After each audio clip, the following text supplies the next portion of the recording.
ਸਵਾਗਤ ਹੈ ਤੁਹਾਡਾ ਸਾਰਿਆਂ ਦਾ ਇੱਕ ਵਾਰ ਫਿਰ ਤੋਂ ਪ੍ਰਾਈਮ ਏਸ਼ੀਆ ਟੀਵੀ ਤੇ program prime discussion with Jatinder ਪਨੂਵਿਸ਼ ਤੇ ਮੈਂ ਹਾਂ ਨਵਜੀਤ।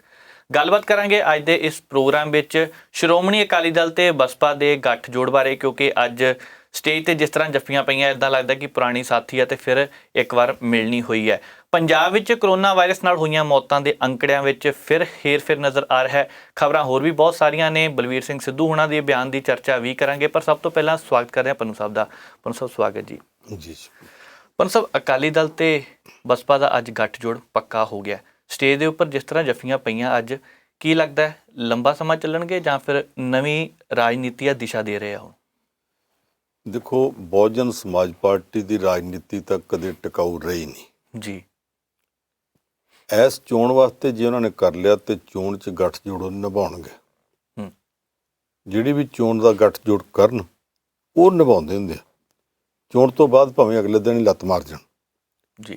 ਯੂਪੀ 'ਚ ਅਖਿਲੇਸ਼ ਯਾਦਵ ਨਾਲ ਬਹੁਤ ਵੱਡੇ ਵਿਰੋਧਾਂ ਦੇ ਬਾਵਜੂਦ ਭੂਆ ਭਤੀਜਾ ਇਕੱਠੇ ਹੋ ਗਏ। ਬੀਬੀ ਮਾਇਆਵਤੀ ਤੇ ਮੁਲਾਇਮ ਸਿੰਘ ਦਾ ਮੁੰਡਾ ਅਖਿਲੇਸ਼, ਇਹਨਾਂ ਨੂੰ ਲੋਕੀ ਭੂਆ ਭਤੀਜਾ ਕਹਿੰਦੇ ਸੀ, ਰਲ ਕੇ ਚੋਣ ਲੜੀ। ਵੋਟਾਂ ਪੈਂਦੇ ਸਾਰੀ ਬੀਬੀ ਮਾਇਆਵਤੀ ਨੇ ਆਖਿਆ ਸਾਡੇ ਨਾਲ ਧੋਖਾ ਹੋਇਆ, ਸਾਡੀਆਂ ਵੋਟਾਂ ਲੈ ਲਈਆਂ ਤੇ ਆਪਣੀਆਂ ਵੋਟਾਂ ਪਵਾਈਆਂ ਨਹੀਂ। ਜੀ। ਜਦੋਂ ਨੇ ਇਹ ਗੱਲ ਕਹਿਤੀ, ਉਹਦੇ ਤੋਂ ਬਾਅਦ ਫਿਰ ਸਮਾਜਵਾਦੀ ਪਾਰਟੀ ਵਾਲੇ ਵੀ ਭੜਕੇ ਸਨ। ਹੋਰ ਵੀ ਕਈ ਥਾਈਂ ਇਹਨਾਂ ਨੇ ਇਸ ਤਰ੍ਹਾਂ ਕੀਤਾ, ਕਦੇ ਕਿਸੇ ਨਾਲ ਗੱਠਜੋੜ ਕੀਤਾ, ਛੱਡਿਆ। ਪਰ ਇੱਕ ਗੱਲ ਪੱਕੀ ਆ ਕਿ ਜਿਹਦੇ ਨਾਲ ਚੋਣ ਗੱਠਜੋੜ ਕਰਦੇ ਆ, ਇੱਕ ਵਾਰੀ ਬੀਬੀ ਮਾਇਆਵਤੀ ਕਹਿ ਦੇਵੇ, ਇਹਨਾਂ ਦੇ ਬੰਦੇ ਫਿਰ ਥੱਲਿਓਂ ਵਿਰੋਧ ਨਹੀਂ ਕਰਦੇ। ਜੀ। ਫਿਰ ਪੂਰੀ ਦੀ ਪੂਰੀ ਵੋਟ ਉਹਨੂੰ ਜਾਂਦੀ ਆ। ਉਹ ਅੱਗੋਂ ਗੱਠਜੋੜ ਦਾ ਧਰਮ ਨਿਭਾਉਂਦਾ ਕਿ ਨਹੀਂ ਨਿਭਾਉਂਦਾ, ਇਹ ਉਹਦੇ ਤੇ ਛੱਡ ਦਿਓ। ਅਕਾਲੀਆਂ ਦਾ ਤੇ ਬਹੁਜਨ ਸਮਾਜ ਪਾਰਟੀ ਦਾ ਗੱਠਜੋੜ ਪਹਿਲੀ ਵਾਰ ਹੋਇਆ ਸੀ 1996 'ਚ ਪਾਰਲੀਮੈਂਟ ਚੋਣਾਂ ਵਾਸਤੇ। ਜੀ। ਜਦੋਂ ਬਾਬੂ ਕਾਂਸ਼ੀ ਰਾਮ ਨੇ ਹੁਸ਼ਿਆਰਪੁਰ ਦੀ ਸੀਟ ਜਿੱਤੀ ਸੀ। ਉਹਦੇ ਤੋਂ ਬਾਅਦ ਅਕਾਲੀਆਂ ਨੇ ਸਾਥ ਛੱਡਿਆ, ਬਹੁਜਨ ਸਮਾਜ ਪਾਰਟੀ ਨੇ ਨਹੀਂ ਛੱਡਿਆ। ਜੀ। 96 ਦੇ ਵਿੱਚ ਪਾਰਲੀਮੈਂਟ ਚੋਣਾਂ ਉਹਨਾਂ ਨਾਲ ਰਲ ਕੇ ਲੜੀਆਂ ਤੇ ਮਸਾਂ 2.5 ਮਹੀਨੇ ਲੰਘੇ ਤੇ ਫਿਰ ਅਕਾਲੀ ਦਲ ਨੇ ਤੇ ਭਾਰਤੀ ਜਨਤਾ ਪਾਰਟੀ ਨੇ ਸਮਝੌਤਾ ਕਰ ਲਿਆ ਕਿ ਅਸੈਂਬਲੀ ਚੋਣਾਂ ਅਸੀਂ ਰਲ ਕੇ ਲੜਾਂਗੇ। ਜੀ। ਤੇ ਕਾਂਸ਼ੀ ਰਾਮ ਹੋਰਾਂ ਨੂੰ ਪਰੇ ਕੱਢਤਾ। ਇਹ ਜੋ ਕੁਝ ਕੀਤਾ ਧੋਖਾ ਅਕਾਲੀਆਂ ਕੀਤਾ ਸੀ, ਬਹੁਜਨ ਸਮਾਜ ਪਾਰਟੀ ਨੇ ਨਹੀਂ ਸੀ ਕੀਤਾ। ਫਿਰ ਬਹੁਜਨ ਸਮਾਜ ਪਾਰਟੀ ਨੇ ਗੱਲਬਾਤ ਚਲਾਈ ਸੀ ਸਿਮਰਨਜੀਤ ਸਿੰਘ ਮਾਨ ਨਾਲ ਕਿ ਤੁਸੀਂ ਤੇ ਅਸੀਂ ਰਲ ਕੇ ਅਵਸਰ ਚੋਣਾਂ ਲੜੀਏ। ਗੱਲ ਚੱਲ ਪਈ। ਇਹ ਆਖਣ ਅਸੀਂ ਵੱਡੀ ਪਾਰਟੀ ਹਾਂ, ਸਾਨੂੰ ਵੱਧ ਸੀਟਾਂ ਚਾਹੀਦੀਆਂ। ਸਿਮਰਨਜੀਤ ਸਿੰਘ ਮਾਨ ਆਖੇ ਅਸੀਂ ਵੱਡੀ ਪਾਰਟੀ ਹਾਂ, ਸਾਨੂੰ ਵੱਧ ਸੀਟਾਂ ਚਾਹੀਦੀਆਂ। ਇੱਕ ਸਟੇਜ ਦੇ ਉੱਤੇ ਬਾਬੂ ਕਾਂਸ਼ੀ ਰਾਮ ਨੇ ਕਹਿ ਤਾ ਕਿ ਅਸੀਂ ਰੈਲੀ ਕਰਨ ਲੱਗੇ ਹਾਂ, ਤੁਸੀਂ ਵੀ ਕਰ ਲਓ, ਜਿਹਦੀ ਰੈਲੀ ਵੱਡੀ ਹੋ ਜੇ ਉਹ ਵੱਧ ਸੀਟਾਂ ਲੈ ਜਾਊਗਾ। ਜੀ। BSP ਦੀ ਰੈਲੀ ਹੋਈ, ਉਸ ਤੋਂ ਬਾਅਦ ਅਕਾਲੀ ਦਲ ਅੰਮ੍ਰਿਤਸਰ ਦੀ ਰੈਲੀ ਹੋਈ। ਰੈਲੀ ਬਹੁਤ ਤਗੜੀ ਸੀ ਅਕਾਲੀ ਦਲ ਅੰਮ੍ਰਿਤਸਰ ਦੀ। ਉਸ ਰੈਲੀ ਦੀ ਸਟੇਜ 'ਤੇ ਸਰਦਾਰ ਸਿਮਰਨਜੀਤ ਸਿੰਘ ਮਾਨ ਨੇ ਜਿਹੜੀ ਹੱਥ 'ਚ ਫੜੀ ਕਿਰਪਾਨ ਸੀ ਉਹ ਜ਼ਮੀਨ 'ਤੇ ਟੇਕ ਕੇ ਉਹਦੇ ਆਸਰੇ ਨਾਲ ਇੱਕ ਲੱਤ ਚੁੱਕੀ ਤੇ ਚੁੱਕ ਕੇ ਤੇ ਕਹਿੰਦਾ, ਕਾਂਸ਼ੀ ਰਾਮਾ ਸਾਡੀ ਰੈਲੀ ਵੇਖ, ਹੁਣ ਲੱਤ ਹੇਠ ਦੀ ਲੰਘਣਾ ਪਊ। ਅਗਲੇ ਦਿਨ ਬਹੁਜਨ ਸਮਾਜ ਪਾਰਟੀ ਨੇ ਆਖਿਆ ਜੀ ਸਾਡੀ ਇੱਕ ਵੀ ਸੀਟ ਨਾ ਆਵੇ, ਅਸੀਂ ਸਮਝੌਤਾ ਨਹੀਂ ਕਰਦੇ, ਕਿਉਂਕਿ ਲਫ਼ਜ਼ ਚੰਗੇ ਨਹੀਂ ਸੀ ਵਰਤੇ ਗਏ। ਲਫ਼ਜ਼ ਚੰਗੇ ਵਰਤੇ ਜਾਂਦੇ ਤੇ ਉਦੋਂ ਵੀ ਇਹ ਕੁਝ ਨਾ ਕੁਝ ਖੱਟ ਸਕਦੇ ਸਨ ਦੋਵੇਂ ਤਰ੍ਹਾਂ ਰਲ ਕੇ। ਪਰ ਉਹ ਮਾਨ ਸਾਹਿਬ ਦਾ ਸੁਭਾਅ ਬੋਲਣ ਲੱਗਾ ਅੱਗਾ ਪਿੱਛਾ ਨਹੀਂ ਵੇਖਦੇ। ਉਦੋਂ ਤੋਂ ਬਾਅਦ ਬਹੁਜਨ ਸਮਾਜ ਪਾਰਟੀ ਨੇ ਕਿਸੇ ਨਾਲ ਸਮਝੌਤਾ ਨਹੀਂ ਕੀਤਾ। ਉਹਦੇ ਬੰਦੇ ਟੁੱਟ ਟੁੱਟ ਕੇ ਦੂਸਰੀਆਂ ਪਾਰਟੀਆਂ ਜਾਂਦੇ ਰਹੇ। ਅਕਾਲੀ ਦਲ ਵੱਲੋਂ ਵੀ MLA ਬਣੇ। ਅਕਾਲੀ ਦਲ ਵੱਲੋਂ ਇੱਕ ਬੰਦਾ ਜਿਹੜਾ ਬਹੁਜਨ ਸਮਾਜ ਪਾਰਟੀ ਤੋਂ ਟੁੱਟਿਆ ਸੀ, ਉਹ ਬਹੁਜਨ ਸਮਾਜ ਮੋਰਚਾ ਬਣਾ ਕੇ ਪਾਰਲੀਮੈਂਟ ਤੱਕ ਵੀ ਚਲਾ ਗਿਆ। ਜੀ। ਪਰ ਇਹਨਾਂ ਦਾ ਅਕਾਲੀ ਦਲ ਤੇ ਬਸਪਾ ਦਾ ਸਮਝੌਤਾ ਨਹੀਂ ਸੀ ਹੋਇਆ। ਹੁਣ ਹੋਇਆ। ਹੁਣ ਤਾਂ ਚਸ਼ਮੇ ਬਦ ਦੂਰ ਹੈ, ਜਿਹਦਾ ਮਤਲਬ ਕਿ ਨਜ਼ਰ ਨਾ ਕਿਹਦੀ ਲੱਗ ਜਾਵੇ। ਤੇ ਨਜ਼ਰ ਕਿਹਦੀ ਲੱਗਣੀ ਆ? ਉਹਨਾਂ ਦੀ ਜਿਹੜੇ ਦਿੱਲੀ 'ਚ ਬੈਠੇ ਆ। ਜੀ। ਜਿਨ੍ਹਾਂ ਨੂੰ ਇਹ ਜਾਪਦਾ ਕਿ ਇਹ ਸਮਝੌਤਾ ਸਾਡੇ ਨਾਲ ਹੋਣਾ ਸੀ ਅਕਾਲੀਆਂ ਦਾ ਤੇ ਸਾਡੀ ਥਾਂ ਤੇ ਇੱਧਰ ਹੋ ਗਿਆ। ਹੁਣ ਜੇ ਕਿਤੇ ਕੱਲ੍ਹ ਨੂੰ ਫਰਜ਼ ਕਰੋ ਦਿੱਲੀ ਤੋਂ ਆਈ ਬਿੱਲੀ ਰਸਤਾ ਕੱਟ ਗਈ ਤੇ ਫਿਰ ਕੰਮ ਖਰਾਬ ਹੋਊਗਾ। ਨਹੀਂ ਤਾਂ ਇਹ ਰਲ ਕੇ ਲੱਗੇ ਰਹੇ ਤੇ ਕਾਫੀ ਕੁਝ ਖੱਟ ਵੀ ਸਕਦੇ। ਦੇਖਦੇ ਹਾਂ ਜੀ ਅੱਗੇ ਰਾਜਨੀਤੀ ਹੈ ਕੀ ਨਵਾਂ ਆਉਂਦਾ। ਪਰ ਸਾਹਿਬ, ਕਰੋਨਾ ਵਾਇਰਸ ਦੀ ਵੈਕਸੀਨ ਦੀ ਆਪਾਂ ਜ਼ਰੂਰ ਗੱਲ ਕਰਨੀ ਹੈ। ਵੈਕਸੀਨ ਸਰਕਾਰ ਨੇ ਲੋਕ ਵੈਕਸੀਨ ਲਗਵਾ ਰਹੇ ਆ, ਪਰ ਅਜੇ ਤੱਕ ਸਪਸ਼ਟ ਨਹੀਂ ਹੋ ਰਿਹਾ ਕਿੰਨੇ ਚਿਰ ਬਾਅਦ ਦੂਜੀ ਡੋਜ਼ ਲਗਾਈ ਜਾਵੇ, ਕਿੰਨੇ ਚਿਰ ਬਾਅਦ ਨਾ ਲਗਾਈ ਜਾਵੇ। ਜਿਹੜਾ ਕੋਵਿਡ-19 ਵਾਲਾ ਇਹ ਕਰੋਨਾ ਵਾਇਰਸ ਜਿਹਨੂੰ ਅਸੀਂ ਕਹਿੰਦੇ ਹਾਂ ਜੀ, ਇਹ ਕਿਉਂਕਿ ਨਵੀਂ ਕਿਸਮ ਦੀ ਬਿਮਾਰੀ ਪਿਛਲੇ ਸਾਲ ਉੱਠੀ, ਉਹ 1.5 ਸਾਲ ਲੰਘ ਗਿਆ, ਅਜੇ ਤੱਕ ਇਹ ਸਪਸ਼ਟ ਨਹੀਂ ਹੋ ਰਿਹਾ ਕਿ ਵਾਇਰਸ ਕਿੱਦਾਂ ਦਾ, ਵਾਇਰਸ ਦੇ ਵਿੱਚੋਂ ਨਿਕਲੇ ਵਾਇਰਸ ਵਾਰੀਐਂਟ ਮਿਊਟੈਂਟ ਕਿੰਨੇ ਨੇ ਜੀ। ਉਹ ਗਾਂ ਦੀ ਗਾਂ ਤਰੱਕੀ ਕਰੀ ਜਾ ਰਿਹਾ ਤੇ ਸਾਇੰਸ ਪਛੜਦੀ ਜਾ ਰਹੀ ਹੈ। ਵੈਕਸੀਨ ਬਣਾ ਲਈ ਹੈ, ਵੈਕਸੀਨ ਅਜੇ ਤੱਕ ਪਤਾ ਨਹੀਂ ਕਿੰਨੀ ਕੁ ਕਾਰਆਮਦ ਹੈ ਕਿੰਨੀ ਨਹੀਂ, ਇਹਦੇ ਉੱਤੇ ਵੀ ਰੇਟਕਾ। ਦੁਨੀਆ ਦੇ ਸਾਰੇ ਦੇਸ਼ਾਂ 'ਚ ਅੱਡੋ ਅੱਡ ਤਜਰਬੇ ਹੋ ਰਹੇ ਆ। ਤਜਰਬਾ ਤੁਸੀਂ ਇੱਕ ਲੋਹੇ ਦੇ ਪੀਸ ਤੇ ਕਰਦੇ ਜਾਂ ਲੱਕੜ ਦੇ ਪੀਸ ਤੇ ਕਰਦੇ, ਉਹਨੂੰ ਛਾਂਕ ਕੇ ਕੋਈ ਪੁਰਜਾ ਬਣਾਉਣ ਪਰ ਲੱਗਦੇ ਆ, ਕੋਈ ਚੀਜ਼ ਬਣਾਉਣ ਲੱਗਦੇ, ਉਹ ਖਰਾਬ ਹੋ ਜਾਵੇ ਸੁੱਟ ਦਿਓ, ਨਵਾਂ ਲੈ ਲਓਗੇ ਜੀ। ਪਰ ਜਿਹੜਾ ਮਨੁੱਖੀ ਸਰੀਰ ਹੈ ਇਹਦੇ ਉੱਤੇ ਤਜਰਬੇ ਕਿੰਨੇ ਕੁ ਕਰ ਲਓਗੇ। ਤਜਰਬਿਆਂ ਦੇ ਚੱਕਰ ਵਿੱਚ ਜਦੋਂ ਕੋਈ ਮਨੁੱਖੀ ਸਰੀਰ ਜਾਂਦਾ, ਇੱਕ ਮੌਤ ਹੁੰਦੀ ਆ, ਉਹਦਾ ਬਾਕੀ ਸਾਰੇ ਲੋਕਾਂ ਦੇ ਉੱਤੇ ਅਸਰ ਪੈਂਦਾ। ਇੱਥੇ ਤਜਰਬੇ ਹੋ ਰਹੇ। ਪਹਿਲਾਂ ਤੇ ਜਿਹੜੀਆਂ ਦਵਾਈਆਂ ਬਣੀਆਂ ਉਹਨਾਂ ਦੇ ਟ੍ਰਾਇਲ ਹੋਏ ਜੀ, ਉਹਨਾਂ ਦੇ ਵਿੱਚ ਵੀ ਕੁਝ ਨਾ ਕੁਝ ਨੁਕਸਾਨ ਹੋਇਆ। ਫਿਰ ਦਵਾਈਆਂ ਚਲੋ ਕਾਮਯਾਬ ਹੋ ਗਈਆਂ ਮੋਟੇ ਤੌਰ ਦੇ ਉੱਤੇ, ਭਾਵੇਂ ਪੂਰੀ ਤਰ੍ਹਾਂ ਨਹੀਂ। ਫਿਰ ਇਸ ਗੱਲ ਤੇ ਮਤਭੇਦ ਆ ਕਿ ਇਹ ਜਿਹੜੀ ਕਿੰਨੇ ਚਿਰ ਬਾਅਦ ਵੈਕਸੀਨ ਲਾਉਣੀ ਹੈ। ਜੀ, ਸਾਡੀ ਭਾਰਤ ਸਰਕਾਰ ਨੇ ਪਹਿਲਾਂ ਆਖਿਆ ਜੀ ਪਹਿਲੀ ਵੈਕਸੀਨ ਤੋਂ ਬਾਅਦ ਦੂਸਰੀ ਜਿਹੜੀ ਆ, ਦੂਸਰੀ ਡੋਜ਼ ਉਹਦੀ 4 ਤੋਂ 6 ਹਫ਼ਤੇ ਬਾਅਦ, ਯਾਨੀ ਘੱਟੋ ਘੱਟ 1 ਮਹੀਨਾ ਬਾਅਦ ਤੇ 1.5 ਮਹੀਨਾ ਪੂਰਾ ਹੋਣ ਤੋਂ ਪਹਿਲਾਂ ਜੀ। ਫਿਰ ਆਖਿਆ ਨਹੀਂ, ਇਹ ਮਤਲਬ ਜਿਹੜੀ ਆ 12 ਤੋਂ 6 ਤੋਂ 8 ਹਫ਼ਤੇ ਕਰਤਾ। 6 ਤੋਂ 8 ਹਫ਼ਤੇ ਤੋਂ ਬਾਅਦ ਫਿਰ 12 ਤੋਂ 16 ਹਫ਼ਤੇ ਜੀ, ਯਾਨੀ ਘੱਟੋ ਘੱਟ 3 ਮਹੀਨੇ। ਤੇ ਉਹਦੇ ਨਾਲ ਹੀ ਉਹਨਾਂ ਨੇ 3 ਨਹੀਂ ਪੌਣੇ 3 ਮਹੀਨੇ ਤੇ ਨਾਲ 1 ਮਹੀਨਾ ਟਾਈਮ ਦੇ ਦਿੱਤਾ। ਹੁਣ ਫਿਰ ਘਟਾਇਆ ਜਾ ਰਿਹਾ, ਕਦੇ ਖਬਰ ਆਉਂਦੀ ਹੈ ਕਿ ਥੋੜ੍ਹੀ ਹੋਰ ਵਧਾ ਦੇਣ ਲੱਗੇ ਆ। ਫਿਰ ਲੋਕਾਂ ਨੂੰ ਕੀ ਪਤਾ ਲੱਗੇ, ਅੱਜ ਵੈਕਸੀਨ ਕਰਾ ਕੇ ਆਉਂਦੇ ਭਲਕ ਨੂੰ ਡੇਟ ਵੱਧ ਜਾਣੀ ਹੈ ਕਿ ਘੱਟ ਜਾਣੀ ਹੈ। ਲੋਕੀ ਕਨਫਿਊਜ਼ਨ 'ਚ ਰਹਿੰਦੇ ਨੇ, ਡਾਕਟਰ ਵੀ ਕਨਫਿਊਜ਼ ਨੇ ਕੀ ਕਰਨ। ਅੱਛਾ, ਹੁਣ ਇੱਕ ਨਵੀਂ ਸਮੱਸਿਆ ਆ ਗਈ, ਉਹ ਇਹ ਕਿ ਕੋਵਿਸ਼ੀਲਡ ਦੀਆਂ ਜਿਹੜੀਆਂ ਡੇਟਸ ਹੋਰ ਨੇ ਉਹਦੇ 'ਚ ਗੈਪ ਹੋ ਰਿਹਾ ਜੀ, ਤੇ ਕੋਵੈਕਸਿਨ ਦਾ ਹੋ ਰਿਹਾ। ਕੋਵਿਸ਼ੀਲਡ ਸਾਰੀ ਦੁਨੀਆ 'ਚ ਕੰਮ ਆਉਂਦੀ ਹੈ, ਕੋਵੈਕਸਿਨ ਲਵਾ ਲਓ ਤੁਹਾਨੂੰ ਕੋਈ ਏਅਰਪੋਰਟ ਤੋਂ ਲੰਘਣ ਨਹੀਂ ਦਿੰਦਾ। ਉਹ ਕਹਿੰਦੇ ਜੀ ਵਰਲਡ ਹੈਲਥ ਆਰਗੇਨਾਈਜੇਸ਼ਨ ਨੇ ਪ੍ਰਵਾਨ ਨਹੀਂ ਕੀਤੀ। ਇਹ ਤੋਂ ਗਾ ਇੱਕ ਨਵੀਂ ਸਮੱਸਿਆ ਨਿਕਲ ਆਈ ਹੈ। ਕੁਝ ਦੇਸ਼ਾਂ ਦੇ ਵਿੱਚ ਇੱਕ ਦਵਾਈ ਲਾਈ ਗਏ ਮੁੱਕ ਗਈ, ਨਵੀਂ ਸਪਲਾਈ ਆ ਨਹੀਂ ਸਕੀ ਤੇ ਲੋਕਾਂ ਨੂੰ ਦੂਸਰੀ ਡੋਜ਼ ਦੇਣੀ ਸੀ। ਕਹਿੰਦੇ ਹੁਣ ਫਿਰ ਮਿਕਸ ਡੋਜ਼ ਕਰ ਲਓ। ਮਿਕਸ ਡੋਜ਼ ਦਾ ਮਤਲਬ ਕਿ ਇੱਕ ਪਹਿਲੀ ਉਹ ਸੀ, ਹੁਣ ਦੂਸਰੀ ਵੈਕਸੀਨ ਲਾ ਦਿਓ। ਪਹਿਲਾਂ ਜੇ ਕੋਵਿਸ਼ੀਲਡ ਲੱਗੀ, ਹੁਣ ਕੋਵੈਕਸਿਨ ਲਾ ਦਿਓ। ਜੇ ਕੋਵੈਕਸਿਨ ਲੱਗੀ ਆ ਤੇ ਹੁਣ ਤੁਸੀਂ ਸਪੂਤਨਿਕ ਲਾ ਦਿਓ। ਜੇ ਸਪੂਤਨਿਕ ਲੱਗੀ ਆ ਤੇ ਉਹਦੀ ਥਾਂ ਤੇ ਮਾਡਰਨਾ ਜਾਂ ਫਾਈਜ਼ਰ ਲਾ ਦਿਓ ਜੀ। ਹੁਣ ਕੁਝ ਦੇਸ਼ ਇਹ ਕਹਿੰਦੇ ਆ ਕਿ ਇਦਾਂ ਲਾਉਣ ਨਾਲ ਕੋਈ ਨਵਾਂ ਵੇਰੀਐਂਟ ਪੈਦਾ ਹੋ ਸਕਦਾ, ਨੁਕਸਾਨ ਹੋ ਸਕਦਾ। ਕੁਝ ਦੇਸ਼ ਕਹਿੰਦੇ ਆ ਜੀ ਅਸੀਂ ਕਰਕੇ ਵੇਖਿਆ ਕਾਮਯਾਬ ਹੈ। ਹੁਣ ਉਹਨਾਂ ਦੀ ਮੰਨੀ ਹੈ ਕਿ ਉਹਨਾਂ ਦੀ ਮੰਨੀ ਹੈ। ਇਹਦੇ ਦੌਰਾਨ ਅਮਰੀਕਾ ਤੋਂ ਜਿਹੜਾ ਸਭ ਤੋਂ ਵੱਡਾ ਇਸ ਕੰਮ ਦਾ ਇੰਚਾਰਜ ਹੈ ਡਾਕਟਰ ਫੌਚੀ, ਉਹ ਡੋਨਲਡ ਟਰੰਪ ਰਾਸ਼ਟਰਪਤੀ ਹੁੰਦਿਆਂ ਵੀ ਇਹੋ ਹੀ ਇੰਚਾਰਜ ਸੀ ਜੀ। ਤੇ ਹੁਣ ਜਦੋਂ ਜੋ ਬਾਈਡਨ ਆ ਗਿਆ ਤੇ ਉਦੋਂ ਵੀ ਇੰਚਾਰਜ ਉਹਨੇ ਕਿਹਾ ਜੀ ਹੋਰ ਜੋ ਮਰਜ਼ੀ ਕਰੋ, ਪਰ ਵੈਕਸੀਨ ਦੇ ਵਿੱਚ ਇੱਕ ਵੈਕਸੀਨ ਦੇ ਕੇ ਦੂਸਰੀ ਵੈਕਸੀਨ ਤੱਕ ਦਾ ਫਾਸਲਾ ਬਹੁਤਾ ਨਾ ਵਧਾਓ, ਜੇ ਦਿਨ ਜ਼ਿਆਦਾ ਹੋ ਜਾਣ ਤੇ ਨੁਕਸਾਨਦੇਹ ਹੋ ਸਕਦੇ। ਹੁਣ ਭਾਰਤ ਸਰਕਾਰ ਹੋਵੇ ਜਾਂ ਕੋਈ ਹੋਰ ਸਰਕਾਰ ਹੋਵੇ, ਇਹ ਨਹੀਂ ਵਧੀਆ ਲੋਕਾਂ ਨੂੰ ਨੁਕਸਾਨ ਹੁੰਦਾ ਕਿ ਇਹ ਵੇਦੇ ਕਿ ਜੇ ਸਪਲਾਈ ਘਟ ਗਈ ਹੈ ਨਾ ਤੇ ਗੈਪ ਵਧਾ ਦਿਓ ਕਿ ਉਹਨੇ ਜ਼ਿਆਦਾ ਚਿਰ ਬਾਅਦ। ਇਹ ਨਹੀਂ ਹੋਣਾ ਚਾਹੀਦਾ। ਕੋਈ ਡਾਕਟਰੀ ਅਸੂਲਾਂ ਮੁਤਾਬਕ ਚੱਲਣਾ ਚਾਹੀਦਾ। ਅਜੇ ਤੱਕ ਡਾਕਟਰੀ ਅਸੂਲਾਂ ਮੁਤਾਬਕ ਨਾ ਭਾਰਤ ਸਰਕਾਰ ਚੱਲ ਰਹੀ ਆ, ਨਾ ਬਾਕੀ ਸਰਕਾਰਾਂ ਚੱਲ ਰਹੀਆਂ। ਹੁਣ ਸਾਹਿਬ ਇੱਕ ਚੀਜ਼ ਹੋਰ ਸੀ, ਇੱਕ ਹੋਰ ਗਾਈਡਲਾਈਨ ਜਾਰੀ ਕੀਤੀ ਸੀ, ਜੇ ਕਿਸੇ ਨੇ ਬਾਹਰ ਜਾਣਾ, ਵਿਦੇਸ਼ ਜਾਣਾ ਤੇ ਉਹ ਲਈ 28 ਦਿਨ ਦਾ ਸਮਾਂ ਮਿਸ ਦਿੱਤਾ ਗਿਆ। ਅਜੇ ਤੱਕ ਉਹ ਵੀ ਨਾਲ ਸਪਸ਼ਟ ਨਹੀਂ ਹੋ ਰਿਹਾ। ਨਾਲ ਇਹ ਵੀ ਦੱਸਿਓ ਕਿ ਪੰਜਾਬ ਵਿੱਚ ਕਰੋਨਾ ਵਾਇਰਸ ਦੇ ਕਰਕੇ ਜਿਹੜੀਆਂ ਮੌਤਾਂ ਹੋਈਆਂ, ਹੁਣ ਉਹ ਵੀ ਅੰਕੜਿਆਂ 'ਚ ਹੇਰ-ਫੇਰ ਆਉਣ ਲੱਗ ਪਿਆ। ਅੰਕੜਿਆਂ 'ਚ ਹੇਰ-ਫੇਰ ਤੇ ਆਪਾਂ ਪਰਸੋਂ ਗੱਲ ਕੀਤੀ ਸੀ। ਬਿਹਾਰ ਦੇ ਵਿੱਚ ਕਿੱਡਾ ਵੱਡਾ ਹੇਰ-ਫੇਰ ਲੱਭਾ ਜੀ ਕਿ ਇੱਕੋ ਰਾਤ ਦੇ ਵਿੱਚ ਅੰਕੜਿਆਂ ਦੀ ਗਿਣਤੀ 5324 ਤੋਂ 9375 ਤੇ ਚਲੀ ਗਈ। 3900 ਤੋਂ ਵੱਧ ਮੌਤਾਂ ਰਾਤੋਂ ਰਾਤ ਨਿਕਲ ਆਈਆਂ ਕਿਉਂਕਿ ਹਾਈ ਕੋਰਟ ਨੇ ਦਬਕਾ ਮਾਰਿਆ ਕਿ ਸਹੀ ਫਿਗਰਾਂ ਦਿਓ। 28 ਦਿਨ ਆਡਿਟ ਚੱਲਦਾ ਰਿਹਾ। ਉਸ ਆਡਿਟ ਦੇ ਵਿੱਚ ਹਸਪਤਾਲਾਂ ਦਾ ਰਿਕਾਰਡ ਵੀ ਵੇਖਿਆ ਤੇ ਉਹਦੇ ਵਿੱਚ ਸ਼ਮਸ਼ਾਨ ਘਾਟ ਦਾ ਵੀ ਵੇਖਿਆ ਤੇ ਫਿਰ ਸਿਹਤ ਵਿਭਾਗ ਦੇ ਅੰਕੜੇ ਠੀਕ ਕੀਤੇ ਜੀ ਤੇ 3900 ਤੋਂ ਵੱਧ ਮੌਤਾਂ ਮੰਨਿਆ ਕਿ ਹੋਈਆਂ ਕਰੋਨਾ ਨਾਲ ਸੀ ਤੇ ਅਸੀਂ ਦਰਜ ਨਹੀਂ ਕੀਤੀਆਂ। ਝੂਠੇ ਬੋਲਤਾ ਜੀ, ਪਿੰਡਾਂ ਦੇ ਲੋਕਾਂ ਨੂੰ ਅਕਲ ਨਹੀਂ, ਉਹ ਦਰਜ ਹੀ ਨਹੀਂ ਕਰਾਉਂਦੇ। ਤੇ ਨਿਕਲਿਆ ਕਿ ਕਿ 1075 ਮੌਤਾਂ, ਪੌਣੇ 1100 ਮੌਤਾਂ ਜਿਹੜੀਆਂ ਨੇ ਉਹ ਤਾਂ ਇਕੱਲੇ ਪਟਨੇ ਸ਼ਹਿਰ 'ਚ ਹੋਈਆਂ, ਜਿੱਥੇ ਮੁੱਖ ਮੰਤਰੀ ਨਤੀਸ਼ ਕੁਮਾਰ ਰਹਿੰਦਾ, ਡਿਪਟੀ ਮੁੱਖ ਮੰਤਰੀ ਰਹਿੰਦਾ, ਸਾਰੇ ਉੱਥੇ ਰਹਿੰਦੇ ਨੇ, ਹੈਲਥ ਮਿਨਿਸਟਰ ਉੱਥੇ ਰਹਿੰਦਾ। ਜੇ ਤੁਹਾਡੇ ਪਟਨੇ ਸ਼ਹਿਰ 'ਚ ਤੁਹਾਡੇ ਨੱਕ ਥੱਲੇ ਐਡਾ ਝੂਠ ਬੋਲਿਆ ਗਿਆ ਤੇ ਤੁਸੀਂ ਬਾਹਰ ਪਿੰਡਾਂ ਵਿੱਚ ਰਹਿੰਦੇ ਗਰੀਬਾਂ ਨੂੰ ਕਿਉਂ ਬਦਨਾਮ ਕਰਦੇ ਹੋ? ਜੀ, ਇਹ ਤਾਂ ਉੱਥੋਂ ਦੀ ਗੱਲ ਸੀ। ਹੁਣ ਸਾਡੇ ਪੰਜਾਬ ਦੀ ਨਿਕਲ ਆਈ ਹੈ। ਇੱਕ ਅਖਬਾਰ ਨੇ ਆਪਣੇ ਪੱਤਰਕਾਰਾਂ ਦੇ ਰਾਹੀਂ ਪੰਜਾਬ ਦੇ 2 ਵੱਡੇ ਸ਼ਹਿਰਾਂ ਦੇ ਵਿੱਚ ਸਰਵੇਖਣ ਕਰਾਇਆ। ਸਰਕਾਰ ਦੇ ਅੰਕੜੇ ਹੋਰ ਨੇ, ਸ਼ਮਸ਼ਾਨ ਘਾਟ ਦੇ ਹੋਰ ਨੇ।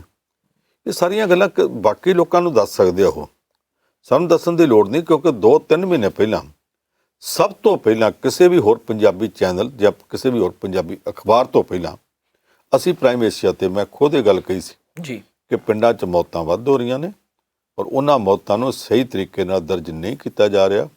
ਜਿਹੜੇ ਪਿੰਡ ਦੇ ਵਿੱਚ 3 ਸਾਲਾਂ ਦੇ ਵਿੱਚ 20 ਮੌਤਾਂ ਹੋਈਆਂ ਸੀ, ਉੱਥੇ ਜੇ 3 ਮਹੀਨਿਆਂ 'ਚ 25-30 ਹੋ ਗਈਆਂ ਨੇ, ਤੇ ਇਹਦਾ ਮਤਲਬ ਕੀ ਨਿਕਲਦਾ? ਤੁਸੀਂ ਕਿਉਂ ਨਹੀਂ ਕਰਦੇ? ਉਹ ਹੁਣ ਸਾਰੀਆਂ ਗੱਲਾਂ ਨਿਕਲਦੀਆਂ ਪਈਆਂ ਨੇ। ਜੇ ਬਿਹਾਰ ਦੀਆਂ ਨਿਕਲੀਆਂ, ਮੈਂ ਕਹਿੰਦਾ ਗੁਜਰਾਤ ਦੀਆਂ ਫਿਗਰਾਂ ਆਡਿਟ ਕਰਾ ਲਿਆ ਜਾਵੇ ਤੇ ਬਿਹਾਰ ਨਾਲੋਂ ਵੀ ਵੱਡਾ ਗੈਪ ਨਿਕਲੇਗਾ। ਗੁਜਰਾਤ ਵਿੱਚ ਸਭ ਤੋਂ ਵੱਧ ਝੂਠ ਬੋਲਿਆ ਗਿਆ ਜੀ, ਉੱਤਰ ਪ੍ਰਦੇਸ਼ 'ਚ ਬਹੁਤ ਬੋਲਿਆ ਗਿਆ, ਪਰ ਮੈਂ ਗੁਜਰਾਤ 'ਚ ਮੁੜ ਕਹਿੰਦਾ ਕਿ ਗੁਜਰਾਤ 'ਚ ਸਭ ਤੋਂ ਵੱਧ ਝੂਠ ਬੋਲਿਆ ਗਿਆ। ਅੰਕੜੇ ਲਗਾਏ ਗਏ ਕਿਉਂਕਿ ਪ੍ਰਧਾਨ ਮੰਤਰੀ ਦਾ ਆਪਣਾ ਰਾਜ ਸੀ, ਉੱਥੋਂ ਦੀ ਸਰਕਾਰ ਸਮਝਦੀ ਸੀ ਬਦਨਾਮੀ ਹੋ ਰਹੀ ਹੈ। BBC ਲੰਡਨ ਤੱਕ ਨੇ ਆ ਕੇ ਦੇ ਦਿੱਤੇ ਕਿ ਅੰਕੜੇ ਕੀ ਨੇ। ਪੰਜਾਬ ਦੇ ਵਿੱਚ ਵੀ ਲੱਭ ਲਿਆ ਜਾਵੇ। ਪੰਜਾਬ ਦੇ ਅੰਕੜੇ ਸਰਕਾਰ ਨੇ ਕਿਹਾ ਲਿਖਾਉਣ ਨੂੰ ਕਿ ਨਹੀਂ ਆਖਿਆ, ਥੱਲੇ ਵਾਲੇ ਡਰਦੇ ਲਿਖਾਉਂਦੇ ਰਹੇ ਕਿ ਕੀ ਹੋਇਆ, ਪਰ ਲੁਕਾਏ ਗਏ ਆ ਔਰ ਝੂਠ ਬੋਲਿਆ ਗਿਆ। ਉਹ ਝੂਠ ਬੋਲਣ ਦੇ ਵਿੱਚ ਪਿੰਡਾਂ ਦੇ ਸਰਪੰਚ ਤੱਕ ਸ਼ਾਮਲ ਹੈ। ਕਹਿੰਦੇ ਸੀ ਜੇ ਇਸ ਗੱਲ ਦੱਸ ਦਿੱਤੀ ਤੇ ਕੱਲ ਨੂੰ ਪਿੰਡ ਨੂੰ ਸਾਰਿਆਂ ਨੂੰ ਕੁਆਰੰਟਾਈਨ ਕਰਕੇ ਕੰਟੇਨਮੈਂਟ ਜ਼ੋਨ ਬਣਾ ਦੇਣਗੇ ਤੇ ਮੁੜ ਕੇ ਆਪਾਂ ਡੰਗਰਾਂ ਨੂੰ ਪੱਠੇ ਕਿੱਥੋਂ ਪਾਵਾਂਗੇ, ਆਪਾਂ ਨੂੰ ਤਾਂ ਖੇਤਾਂ ਤੱਕ ਨਹੀਂ ਜਾਣ ਦੇਣਾ। ਜੀ, ਹੁਣ ਸੁਪਰੀਮ ਕੋਰਟ 'ਚ ਕੇਸ ਲੱਗਾ ਕਿ ਜਿੰਨੇ ਕਰੋਨਾ ਨਾਲ ਮਰੇ ਆ ਉਹਨਾਂ ਸਾਰਿਆਂ ਦੇ ਪਰਿਵਾਰਾਂ ਨੂੰ 4-4 ਲੱਖ ਰੁਪਇਆ ਮੁਆਵਜ਼ਾ ਦਿਓ। 4-4 ਲੱਖ ਨਾ ਮਿਲੇ, ਮੈਂ ਕਹਿੰਦਾ 1-1 ਲੱਖ ਹੀ ਮਿਲ ਜਾਵੇ। ਜੀ, ਇੱਕੋ ਪਿੰਡ ਦੇ ਵਿੱਚ ਇੱਕ ਘਰ 'ਚ 2 ਬੰਦੇ ਮਰੇ ਆ ਤੇ ਉਹਨਾਂ ਨੇ ਕਰੋਨਾ ਵਾਇਰਸ ਲਿਖਾਇਆ, ਹਸਪਤਾਲ 'ਚ ਮਰੇ ਨੇ, ਉਹਨਾਂ ਨੂੰ 2 ਲੱਖ ਮਿਲ ਜਾਵੇ। ਨਾਲ ਦੇ ਘਰ 'ਚ 5 ਮਰੇ ਆ, ਉਹਨਾਂ ਨੂੰ ਸਰਪੰਚ ਨੇ ਆਖਿਆ ਨਾ ਲਿਖਾਇਆ, ਉਹਨਾਂ ਨਹੀਂ ਲਿਖਾਇਆ। ਜਦੋਂ ਇਹਨਾਂ ਦੇ ਘਰ 2 ਦਾ 2 ਲੱਖ ਮਿਲ ਗਿਆ ਤੇ ਜਿਨ੍ਹਾਂ ਦੇ ਘਰ 'ਚ 5 ਮਰੇ ਔਰ ਸੱਚੀ ਮੁੱਚੀ 5 ਮਰੇ ਨੇ, ਉਹਨਾਂ ਨੂੰ ਜਦੋਂ ਪਤਾ ਲੱਗਾ ਕਿ ਸਾਨੂੰ ਤਾਂ 5 ਲੱਖ ਮਿਲ ਜਾਣਾ ਸੀ, ਉਹ ਟੰਬੇ ਚੁੱਕ ਕੇ ਸਰਪੰਚ ਦੇ ਗਲ ਵੀ ਪੈਣਗੇ। ਜੀ, ਜਿਹੜੇ ਪਿੰਡ 'ਚ ਬੈਠੇ ਡਾਕਟਰ ਨੇ ਆਖਿਆ ਕੋਈ ਨਹੀਂ ਟਾਈਫਾਈਡ ਹੈ, ਉਹਨੂੰ ਵੀ ਕੁੱਟਣਗੇ। ਸਾਰੇ ਪਾਸੇ ਨੂੰ ਗੱਲ ਜਾਊਗੀ। ਇਹ ਅੰਕੜੇ ਕਿਉਂ ਲਗਾਏ ਗਏ?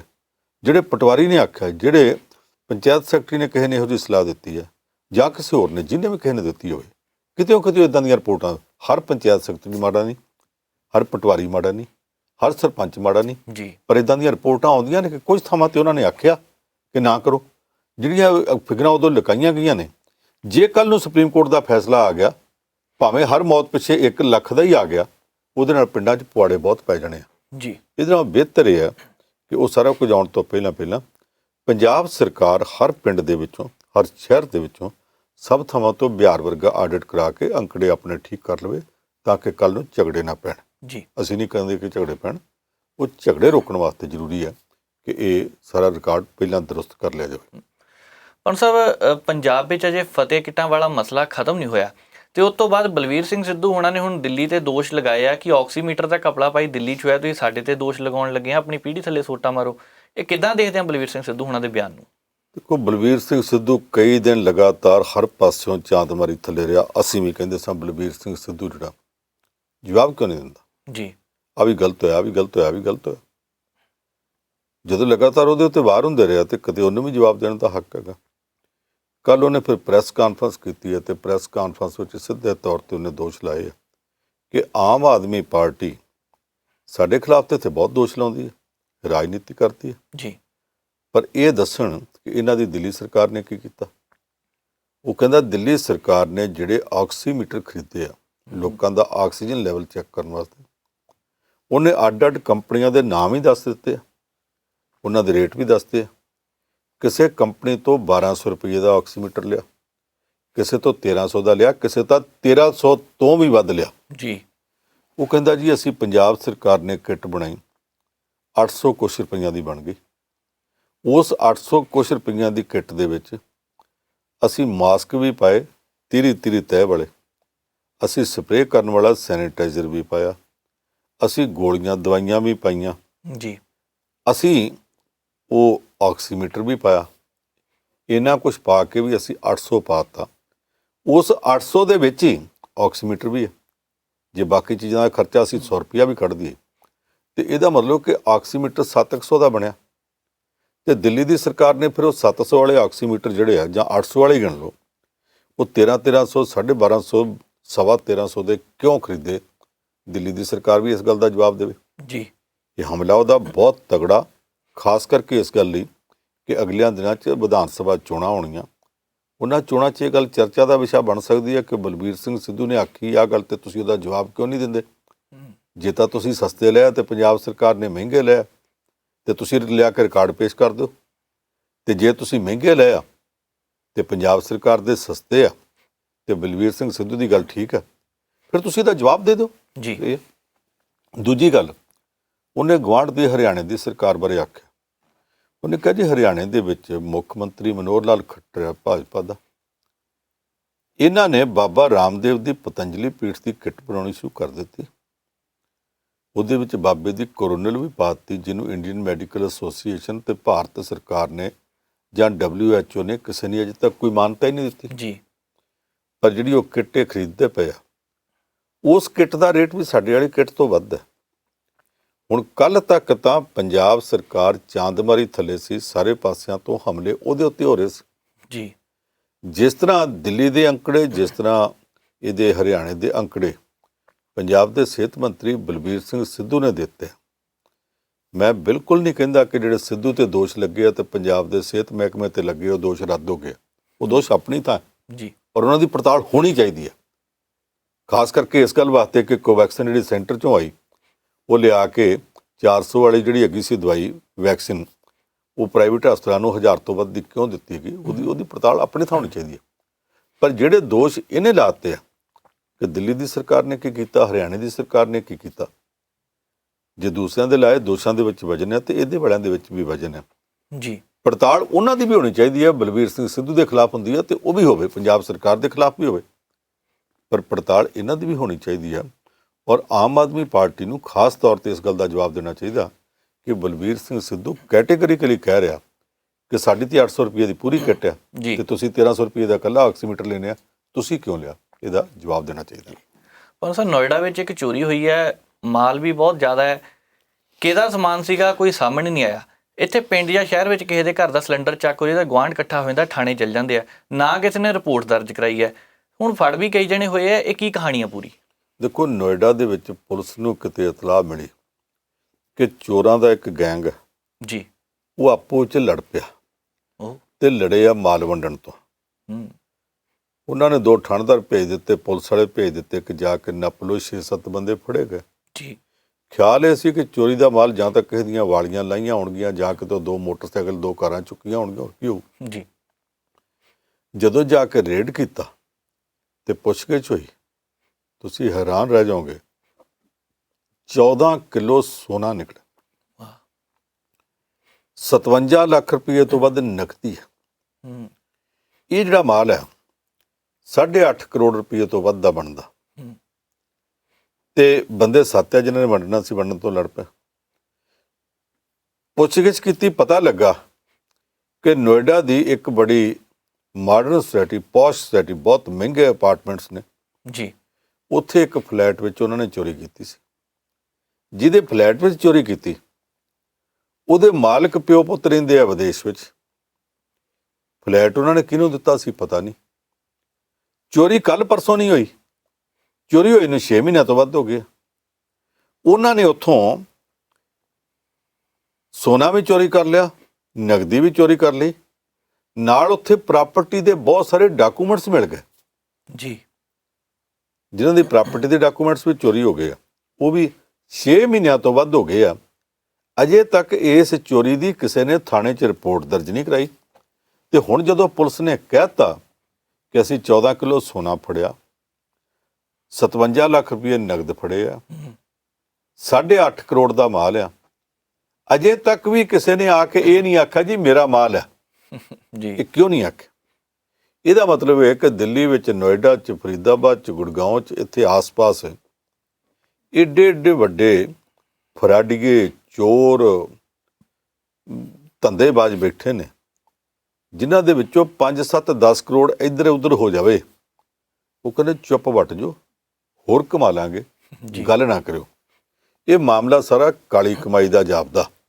ਜੇ ਕਾਲੀ ਕਮਾਈ ਦਾ ਨਾ ਹੁੰਦਾ, ਮਿਹਨਤ ਦੀ ਕਮਾਈ ਹੁੰਦੀ, ਤੇ ਜਦੋਂ ਚੋਰੀ ਹੋ ਗਈ ਅਗਲਿਆਂ ਨੇ ਤੇ 2 ਘੰਟੇ ਦੇ ਅੰਦਰ ਪੁਲਿਸ ਕੋਲ ਜਾ ਕੇ ਬੜੀ ਕਰਨੀ ਸੀ। ਜੀ ਤੇ ਇੱਥੇ 6 ਮਹੀਨੇ ਲੰਘ ਗਿਆ, ਕਿਸੇ ਨੇ ਰਿਪੋਰਟ ਹੀ ਦਰਜ ਨਹੀਂ ਕਰਾਈ। ਤੇ ਹੁਣ ਜਦੋਂ ਪੁਲਿਸ ਨੇ ਕਹਿਤਾ ਮਾਲ ਸਾਡੇ ਕੋਲ ਹੈ, ਚੋਰਾਂ ਨੇ ਫਲੈਟ ਦਾ ਨੰਬਰ ਵੀ ਦੱਸਤਾ, ਸਭ ਕੁਝ ਦੱਸ ਦਿੱਤਾ, ਤੇ ਅਜੇ ਤੱਕ ਵੀ ਕੋਈ ਇਹ ਨਹੀਂ ਕਹਿ ਰਿਹਾ ਸਾਡਾ। ਖਾਸ ਕਰਕੇ ਇਸ ਕਰਕੇ ਕਿ ਉੱਥੇ ਜਿਹੜੇ ਪ੍ਰਾਪਰਟੀ ਦੇ ਡਾਕੂਮੈਂਟਸ ਮਿਲੇ ਨੇ, ਫਲਾਣੀ ਜਾਇਦਾਦ ਫਲਾਣੇ ਦੀ ਹੈ, ਹੁਣ ਪੁਲਿਸ ਉਹਦੇ ਤੋਂ ਵੀ ਜਾ ਕੇ ਪੜਤਾਲ ਕਰੂਗੀ ਕਿ ਉਹ ਜਾਇਦਾਦਾਂ ਕਿਹਦੀਆਂ ਉੱਥੇ ਕੌਣ ਕਾਬਜ਼ ਹੈ। ਅਜੇ ਤੱਕ ਵੀ ਕੋਈ ਬੰਦਾ ਸਾਹਮਣੇ ਨਹੀਂ ਆ ਰਿਹਾ। ਜੇ ਸਾਹਮਣੇ ਨਹੀਂ ਆ ਰਿਹਾ ਤੇ ਉਹਦਾ ਇੱਕੋ ਇੱਕ ਕਾਰਨ ਇਹ ਹੈ ਕਿ ਉਹਨਾਂ ਬੰਦਿਆਂ ਨੂੰ ਸਾਰਿਆਂ ਨੂੰ ਡਰ ਹੈ ਕਿ ਇਹ ਤਾਂ 8-9 ਕਰੋੜ ਗਿਆਸ ਹੋ ਗਿਆ, ਜੀ ਇਹਦੇ ਤੋਂ ਬਾਅਦ ਕੋਈ ਨਵਾਂ ਸਿਆਪਾ ਨਾ ਪੈ ਜਾਂਦਾ ਹੋਵੇ। ਇਹ ਸਾਡਾ ਭਾਰਤ ਦੇਸ਼ ਹੈ ਜਿੱਥੇ ਚੋਰ ਏਡੇ ਵੱਡੇ ਆ ਕਿ ਉਹਨਾਂ ਕੋਲੋਂ 5-10 ਕਰੋੜ ਇੱਧਰ, ਆਖਿਰਕਾਰ ਵਿਜੇ ਮਾਲਿਆ ਵੀ ਤੇ ਸਾਡੇ ਦੇਸ਼ ਦੇ ਵਿੱਚੋਂ ਹੀ ਜੀ ਕਈ ਹਜ਼ਾਰ ਕਰੋੜ ਦਾ ਘਪਲਾ ਕਰਕੇ ਭੱਜਿਆ ਤੇ ਇੰਗਲੈਂਡ ਬੈਠਾ। ਜੀ ਨੀਰਵ ਮੋਦੀ, ਮੇਹੁਲ ਚੌਕਸੀ, ਜੀ ਲਲਿਤ ਮੋਦੀ, ਗਲਤ ਮੋਦੀ, ਛੱਤੀ ਮੋਦੀ, ਪਤਾ ਨਹੀਂ ਕਿਹੜੇ ਕੌਣ ਹੈ ਜੀ। ਇਹ ਸਾਰੇ ਜਿਹੜੇ ਚੋਰ ਠੱਗ ਉੱਥੇ ਗਏ ਨੇ, ਇਹ ਇਥੋਂ ਭਾਰਤ ਵਿੱਚੋਂ ਹੀ ਠੱਗੀਆਂ ਕਰਕੇ ਭੱਜੇ ਆ ਨਾ ਜੀ। ਉਹ ਜਿਹੜੇ ਬੰਦੇ ਆ, ਉਹਨਾਂ ਦਾ ਕਰੋੜ 2 ਕਰੋੜ ਇੱਧਰ ਉੱਧਰ ਹੋ ਜਾਏ, 10 ਕਰੋੜ ਇੱਧਰ ਹੋ ਜਾਏ, ਉਹਨਾਂ ਨੂੰ ਪਤਾ ਕੋਈ ਨਹੀਂ ਲੱਗਦਾ, ਕਿਉਂਕਿ ਪੈਸਾ ਹੀ ਜਿਹੜਾ ਪੰਜਾਬੀ ਚ ਮੁਹਾਵਰਾ ਹੁੰਦਾ ਹੈ ਨਾ, ਚੋਰਾਂ ਦੇ ਕੱਪੜੇ ਡਾਂਗਾਂ ਦੇ ਗੱਜ, ਜੀ ਇਹ ਸਾਰਾ ਚੋਰਾਂ ਦਾ ਮਾਲ ਆ। ਤੇ ਜੇ ਅਗਲੇ ਪਾਸੇ ਦੂਸਰੇ ਚੋਰ ਲੈ ਗਏ ਨੇ, ਉਹ ਤਾਂ ਟੁੱਚਲ ਚੋਰ ਜਿਹੜੇ ਫੜੇ ਗਏ। ਜੀ ਇਹ ਵੱਡੇ ਚੋਰ ਸੀ। ਇਹ ਇੰਨੀ ਕੁ ਚੋਰੀ ਦੀ ਮਾਲ ਇੰਨਾ ਕੁ ਚਲਾ ਗਿਆ, ਇਹਨੂੰ ਇਹ ਚੋਰੀ ਨਹੀਂ ਮੰਨਦੇ, ਇਹਦਾ ਜ਼ਿਕਰ ਤੱਕ ਨਹੀਂ ਕਰਦੇ, ਅੰਦਰ ਹੀ ਘੁੱਟ ਕੇ ਪੀ ਗਿਆ। ਚੋਰ ਹੀ ਬਣੂ ਸਭ ਕਮਲੇ ਆ ਜਿਹੜੇ ਇੱਕ ਦੂਜੇ ਨਾਲ ਲੜ ਪਏ ਤੇ ਰੌਲਾ ਪੈ ਗਿਆ। ਉਹਨੇ ਤੇ 1-2 ਲੱਖ ਦਾ ਵਾਧਾ ਘਾਟਾ ਕਰਕੇ ਵੰਡ ਲੈਂਦੇ। ਜੀ ਬਹੁਤ ਧੰਨਵਾਦ ਪੰਜ ਸਾਹਿਬ। ਪਰ ਉਦਾਂ ਇਹ ਹੈ ਕਿ ਚੋਰੀ ਗੁੱਜੀ ਨਹੀਂ ਰਹਿੰਦੀ ਹੁੰਦੀ। ਜੀ ਅੱਜ ਨਹੀਂ ਕੱਲ ਸਹੀ ਫੜੇ ਤਾਂ ਉਹਨਾਂ ਫਿਰ ਵੀ ਜਾਣਾ ਸੀ। ਜੀ ਤਾਂ ਠੀਕ ਹੈ ਪੰਜ ਸਾਹਿਬ, ਬਹੁਤ ਧੰਨਵਾਦ ਖਬਰਾਂ ਦੀ ਚਰਚਾ ਕਰਨ ਲਈ। ਸੋ ਪ੍ਰੋਗਰਾਮ ਨੂੰ ਹੁਣ ਇੱਥੇ ਸਮਾਪਤ ਕਰਦੇ ਹਾਂ। ਮੈਨੂੰ ਨਵਜੀਤ ਨੂੰ ਦਿਓ ਇਜਾਜ਼ਤ। ਕੱਲ ਫਿਰ ਮਿਲਾਂਗੇ ਨਵੇਂ ਪ੍ਰੋਗਰਾਮ ਦੇ ਨਾਲ। ਦੇਖਦੇ ਰਹੋ ਪ੍ਰਾਈਮ ਏਸ਼ੀਆ ਟੀਵੀ, ਤੁਹਾਡਾ ਆਪਣਾ, ਤੁਹਾਡੇ ਲਈ।